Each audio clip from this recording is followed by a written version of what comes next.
আমার যেদিন ফ্লাইট হয় সেদিন আমি বাড়ির থেকে বের হলাম। আমার 2 বছরের বাচ্চা বলতেছে, আব্বু তুমি কোথায় যাচ্ছ?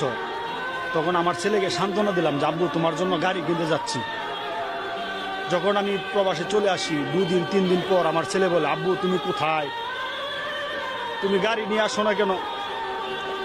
তখন আমি বলি যে তোমার জন্য গাড়ি নিয়ে আসবো। তখন আমার ছেলে বলে কি জানেন, আব্বু আমার অনেক গাড়ি আছে, আব্বু তুমি চলে আসো, আমার গাড়ি লাগবে না।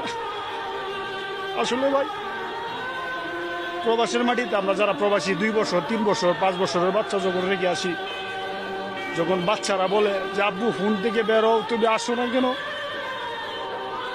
এই প্রবাসীরাই বুঝতে পারে কতটুকু কষ্ট। তার বাচ্চা যখন বলে তুমি ফোন থেকে বের হয়ে আসো।